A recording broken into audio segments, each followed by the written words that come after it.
Hello, and welcome back to my video series showcasing MNT 2.0. I'm Demian Sky. Now, this may be actually my last video, I'm not really sure, but we're getting pretty close to release at this point. I've at least got another month, but you know, it's gotten to the point where we're about a year and a half into development, and you know, the game is perfectly playable. A lot of the things that we want to eventually make it in, like colonialism, you know, revised colonialism and revised Eastern trade and stuff like that, that's quite some time off. And so when we do release, it'll be you know, not the finished product we ultimately want it to be, but it'll still be plenty of fun. And at the end of the day, we're still a mod, and so mods are always a work in progress. But we've gotten to a point where we think we've kept people waiting long enough, and you know, the original previous build of MNT has gone, I guess you would say, unsupported for so long that we think it's better just to, you know, give people the new product. I can't tell you what the release date is yet, but suffice to say we're getting pretty close. I will have to end up trimming a couple of things. You know, little things like, for instance, you know, things that are relatively unfinished, like freeholders, will have to get trimmed. A lot of the estates dynamics, as far as a lot of their events and stuff like that, will have to be trimmed for now. So it'll be a pretty skeletal as far as that's concerned. But you know, that'll all be filled in as time goes on. There's a lot of things that are half finished that just can't really be implemented and still be a balanced product, so they'll be basically commented out in the code and left there for when they get revisited. But anyway, I thought I'd show you a few other little things just to keep you interested, things I haven't really mentioned yet, and so let me go ahead and give you a look. Okay, so I thought the first thing I'd show you is some changes that were made to siege warfare. And there used to be quite a few issues that really irked me when it came to sieges, and that's mainly that they are incredibly stagnant in game, even though in real life they were relatively quick, and sieges could go disastrously wrong, and you could have rampant diseases and all kinds of problems.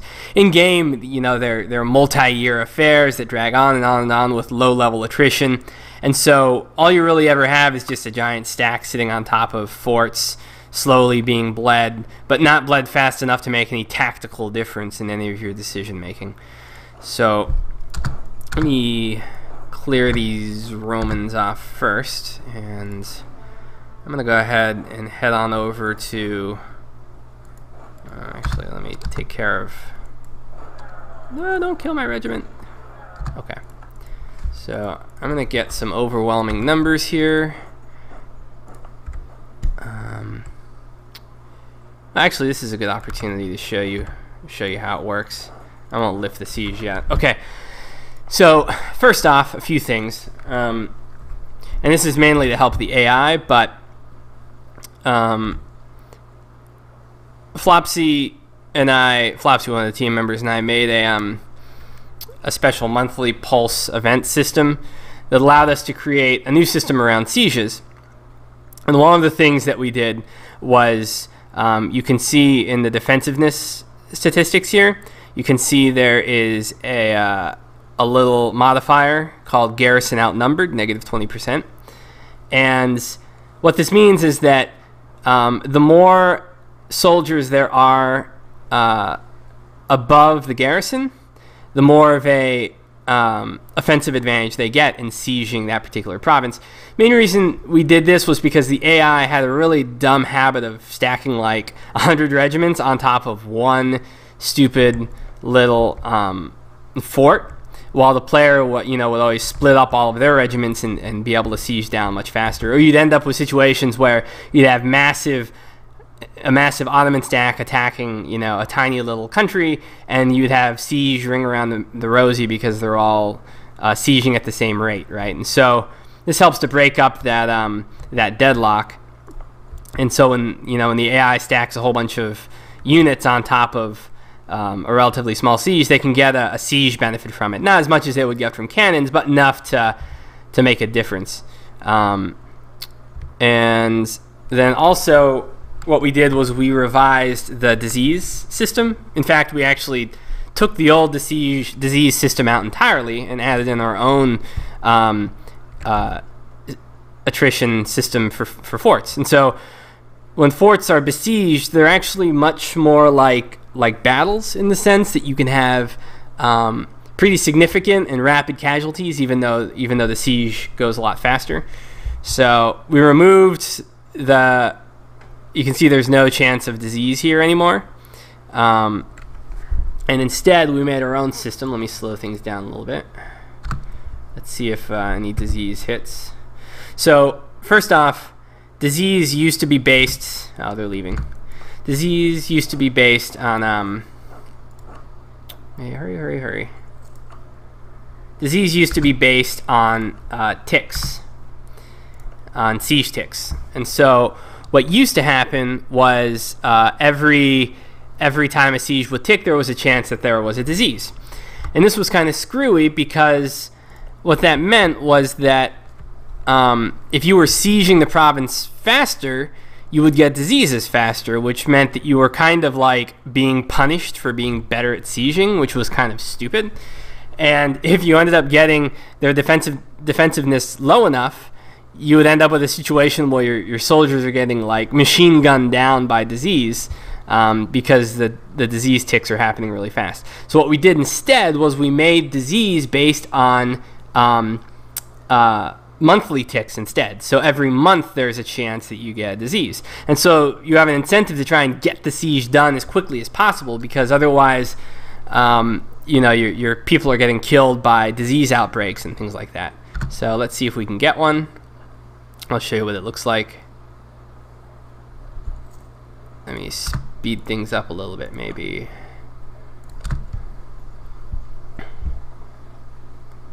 Okay, you'll see at the end of the month there's a chance. Okay, so you can see that attrition suddenly spiked, and that is because there is a mild disease outbreak, right? And so it'll end up killing, it's a mild disease outbreak, so it's only killing about 15%. However, if we hang out long enough, we might see something significantly worse.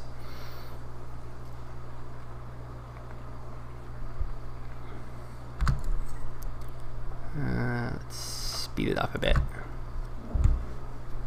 Yes, thank you. And you can see, by the way, that even though you have these bigger spikes in attrition, sieges take a lot faster, so it's less of a slog.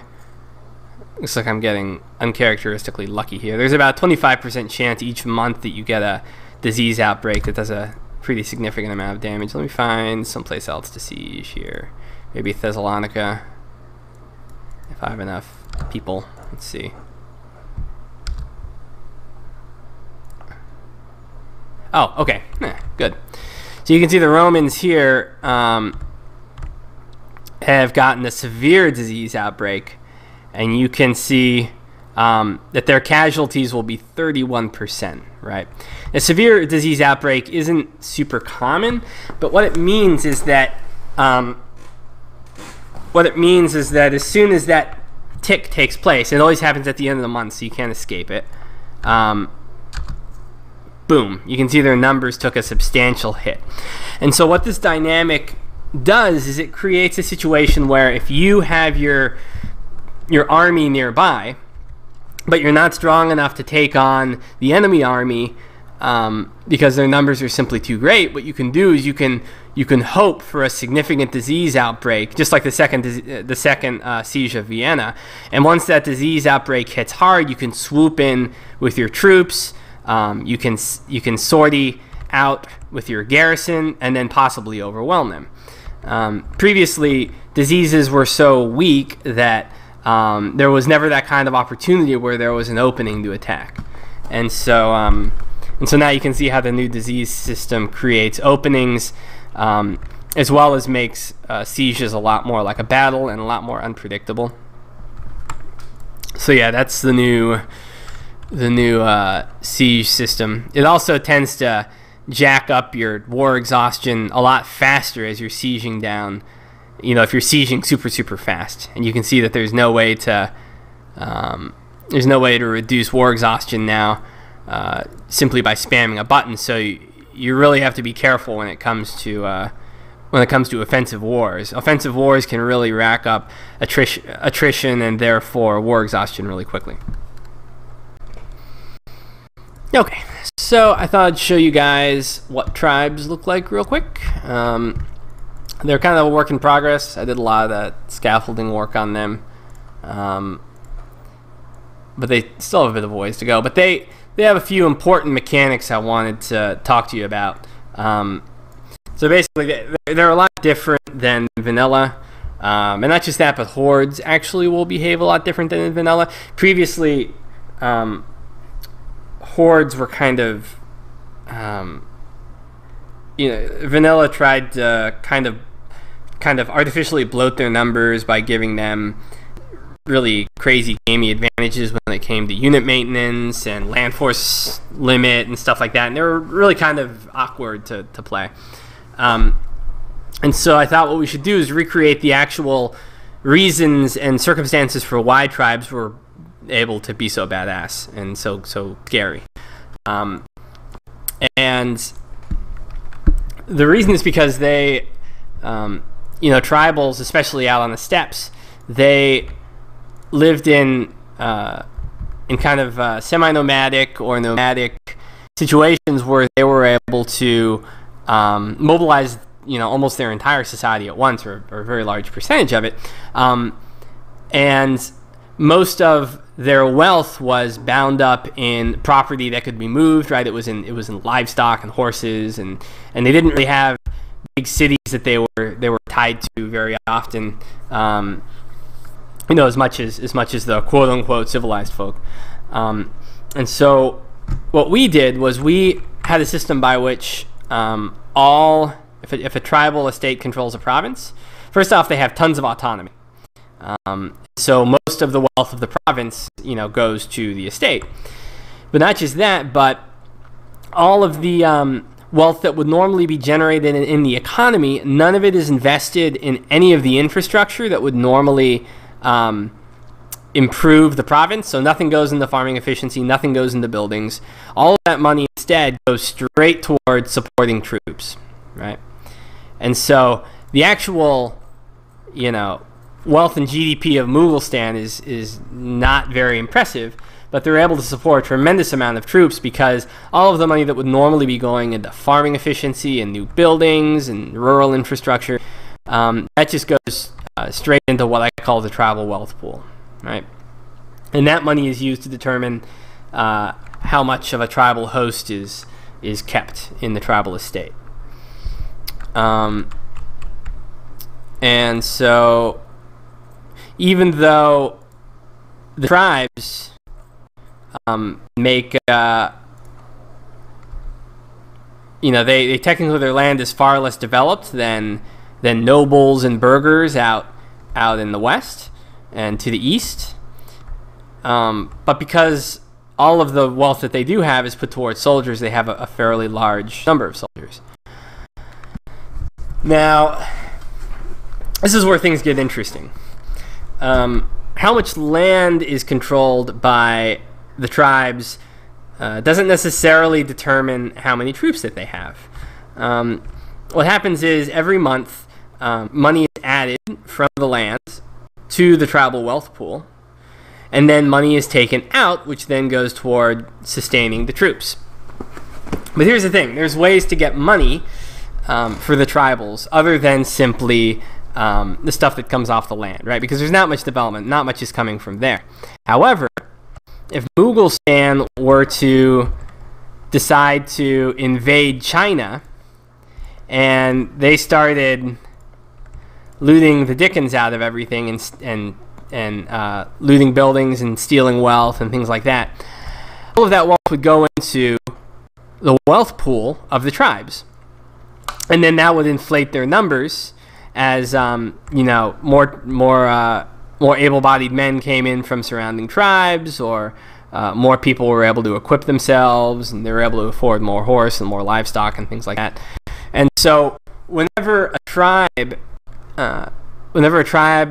horde has a successful campaign and loots a lot of stuff, they become much more powerful in the short term. Right? It inflates that wealth pool, creates a bigger tribal host, which then allows you to continue to conquer and to loot, which then makes the tribal wealth pool even bigger. And this is how basically Genghis Khan types and Tamerlane types were able to conquer like crazy.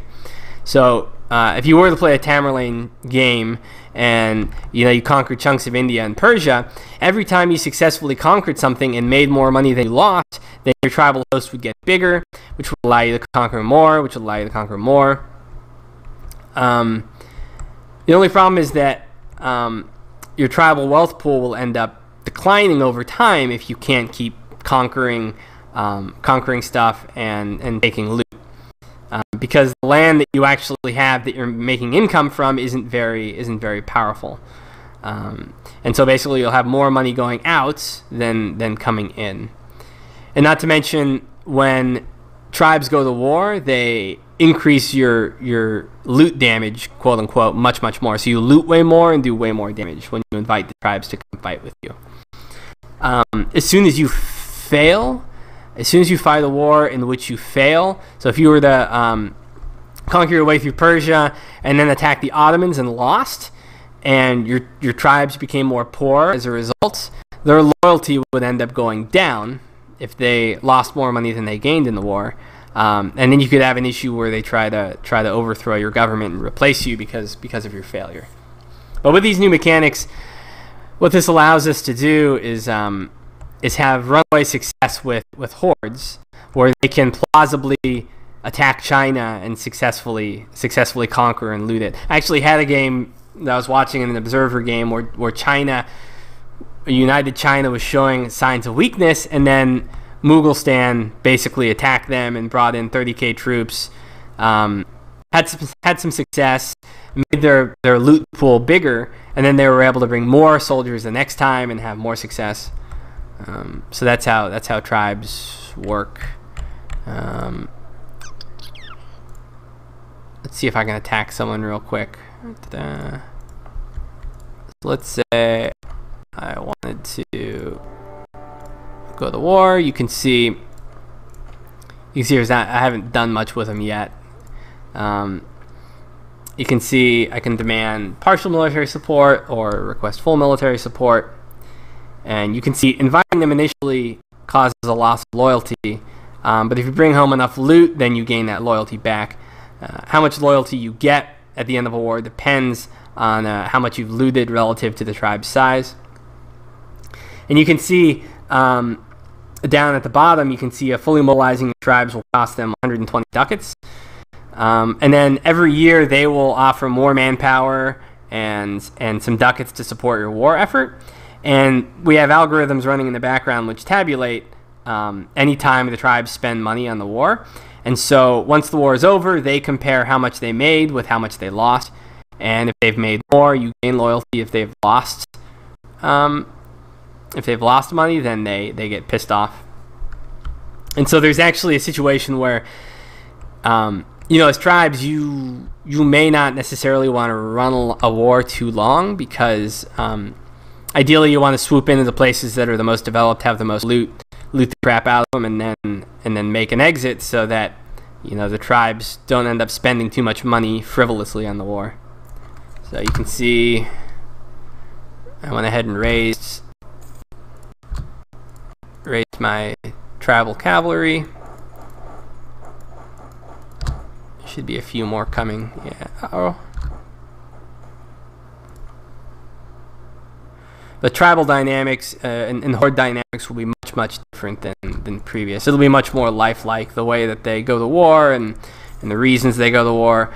In theory, we're thinking about coming up with some casus belli that strictly involve no conquest, where the whole point is just to go in and loot stuff. And what else did I want to show you about tribals? That's about it for now. I've still got a lot of work to do on them.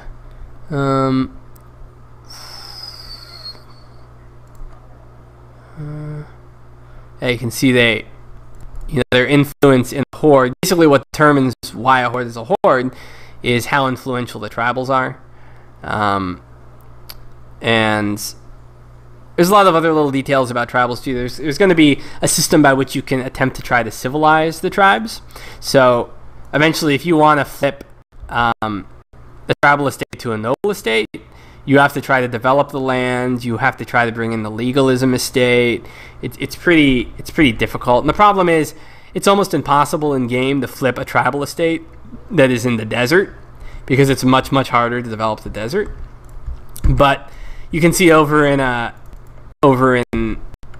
Crimea, you can see there's tribal estates here in the plains, and it's actually relatively easy once you've conquered a tribal estate as like a monarchy or something.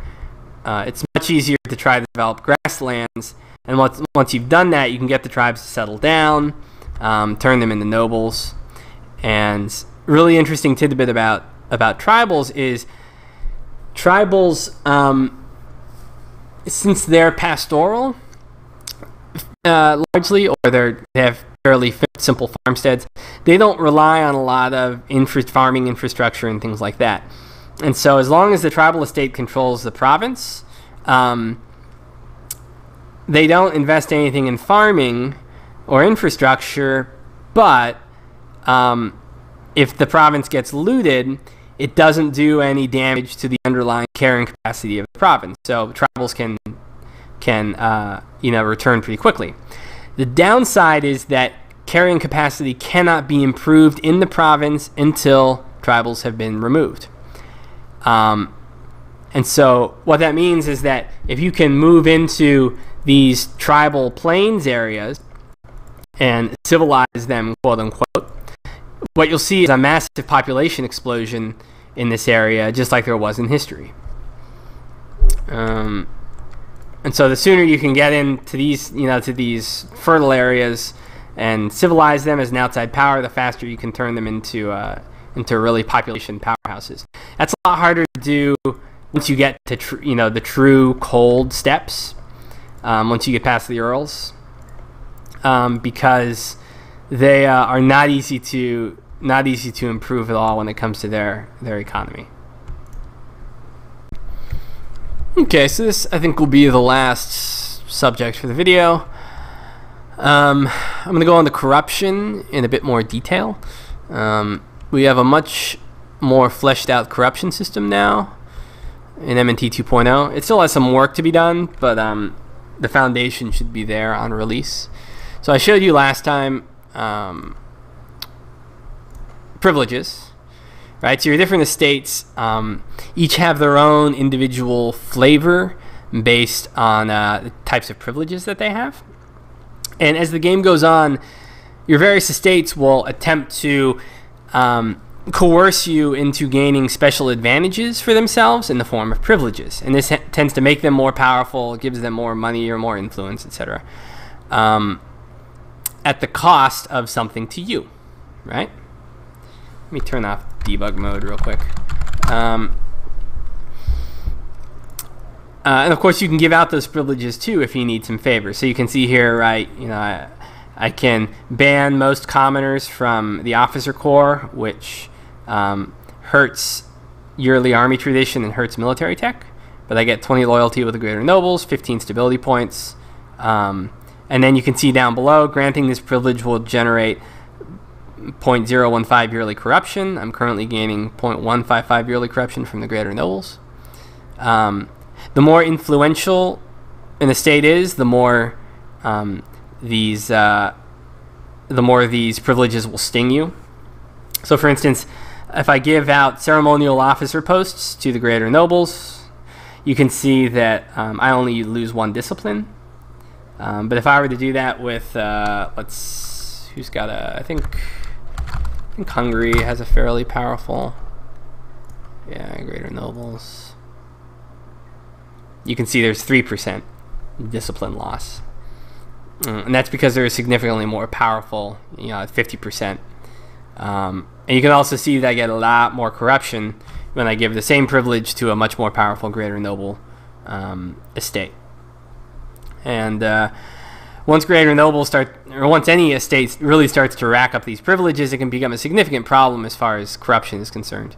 Right now, corruption is turned off for the AI because we haven't. Corruption's been broken, but it'll be fixed. You can see here that all the sources of corruption that are currently exist, right? So we're getting most from the greater nobles, hardly any from the lesser nobles. And corruption will eventually go into equilibrium once it gets to a certain point. So this is one source of corruption, right? Privileges. It represents various mid-level powers in your country attempting to corrupt the central government in order to get their way and have it behave in their favor rather than the public good.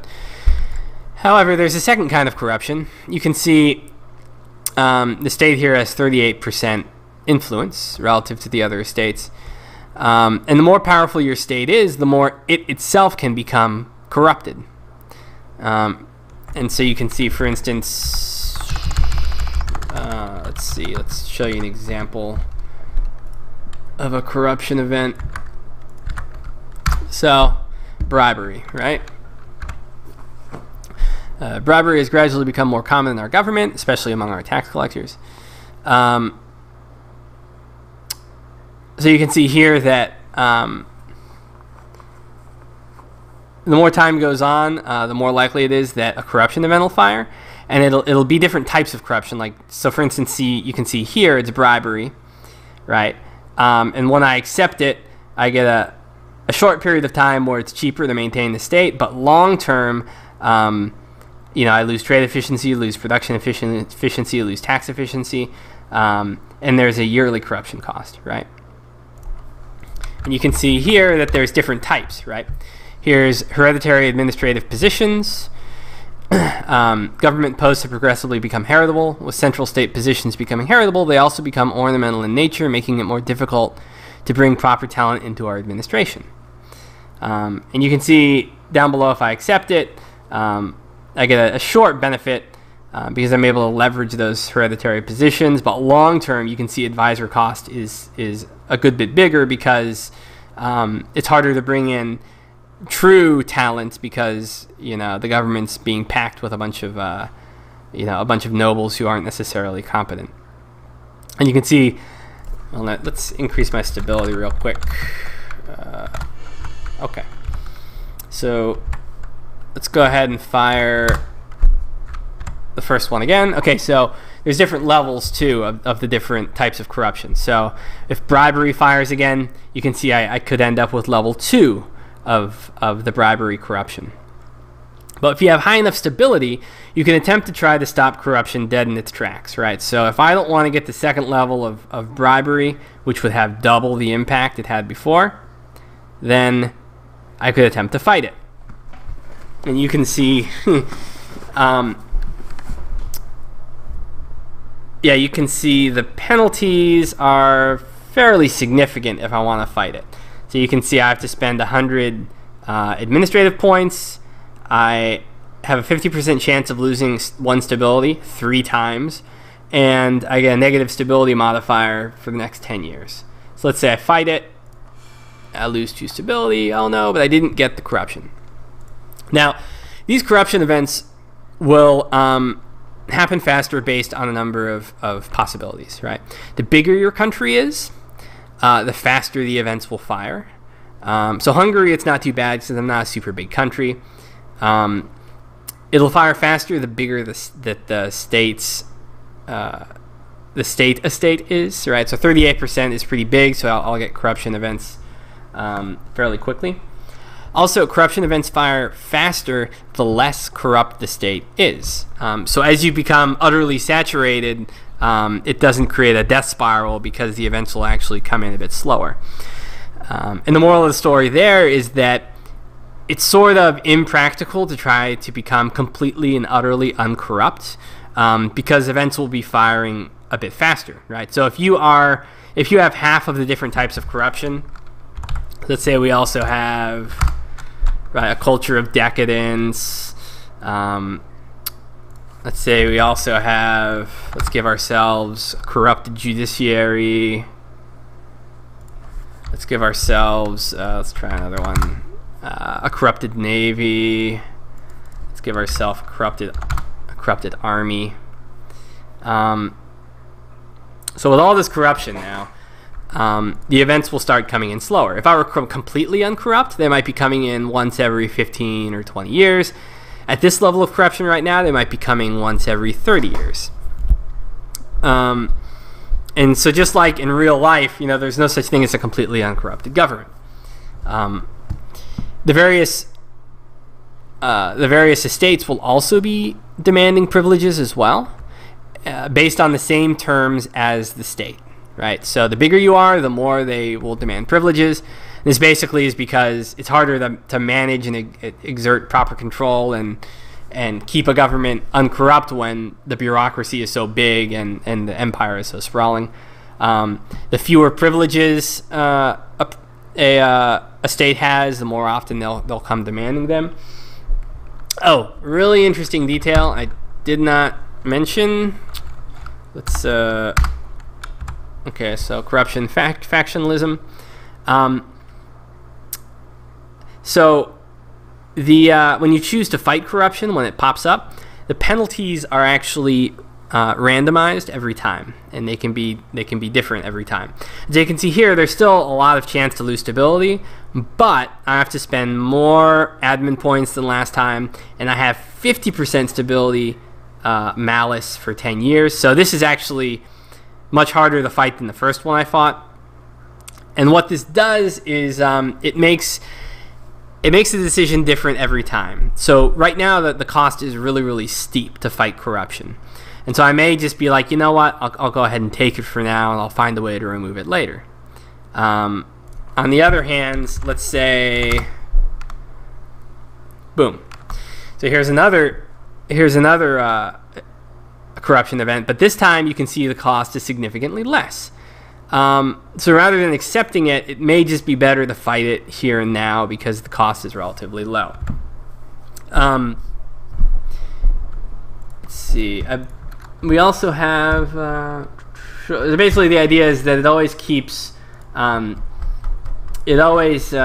you on your toes, and it never makes it so that when an event fires, you always know what the outcome is, right? You'll have to really decide, like, should I really fight this corruption right now with these super stiff penalties? Should I just accept the corruption? Yeah, but that type of corruption I don't really mind. I don't plan on using my army, and it's the army that's being corrupted, so I might just accept it, So you can see right here, for instance, 200 admin points, 50% chance of losing one stability, and stability cost modifier 25. So which one should I take? It's up to you, really. And let me show you what privilege demands look like as well. So you can see, I'm going to manually fire. Okay. Greater nobles demand privileges. The greater nobles have progressively leveraged their wealth, influence, and positions in our administration to effectively carve out advantages for themselves and the governments. Oops, looks like this is buggy. Oh, that's right, because I revised privileges recently. Okay, so that's a bad example. But anyway, it looks similar to what you would expect from the various corruption events. Right, so it'll look something like this. It's just that the different estates will demand things differently. And so greater nobles, if you decide to deny them, what they believe is their due, if you deny them the privilege, different estates will kick you in the balls in different ways. So for instance, greater nobles will try to chip away at your legitimacy and challenge your right to rule. Lesser nobles will, incur advisory costs on you and hurt your prestige. the burgers will hurt your commercial interests and try to drive you broke, and how much damage they can do is relative to their size, right? So yeah, that's how the new corruption system works. The idea, by the way, one of the big ideas behind this system is that it's meant to be an organic check on large countries and large empires. So the bigger you get, sure, the more able you are to fight outside foes, but the harder it is to keep your government clean and effective and not begin to deteriorate. So for instance, over in China, when there's a unified China, they'll be massively struggling beneath their own weight, because they'll have corruption events flying at them faster than you can believe. And so you look at the Chinese, and they have, massive numbers of population in a massive number of provinces. And what will happen is corruption events will invariably be coming at them faster than they can plausibly fight them without collapsing. And what that means is that they will progressively, even without fighting anyone, they will progressively become more and more and more corrupt over time, unless you play really, really well. And what ends up happening when your corruption gets higher and higher is you start getting these really bad negative corruption events, which generate unrest and cause a lot of other issues. And once your corruption gets really high, you'll have a chance to attempt to fight corruption and privileges all at once. And this ends up pissing everybody off and creating a crisis. And if you survive it, you'll be able to radically reform your government. If not, then your country gets torn apart. And so if you decide to play a super, super big empire, really the only way to plausibly fight corruption long term is to allow it to accumulate and then fight it all at once. And really, this happened a lot in history. We were talking about this on the forums, where, for instance, the English Civil War and the French Revolution, we think of them as like these parliamentary and democratic struggles or whatever, but they were just as much about what I just talked about, fighting endemic corruption of the system, as it was about any idealism.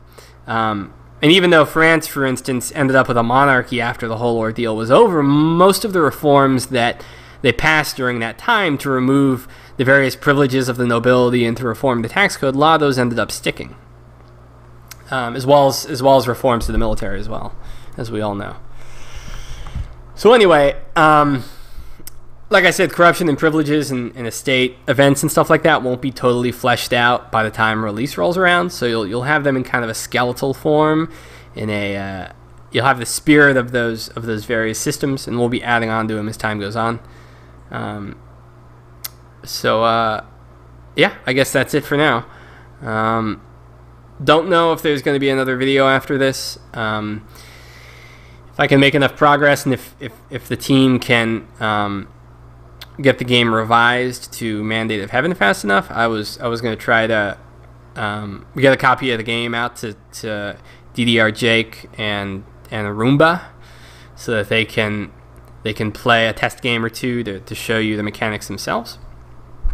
So yeah, keep an eye out for that. No guarantees, because I don't know how much progress I'll be able to make, but we'll see. So thanks for listening, and maybe I'll see you guys later, maybe not.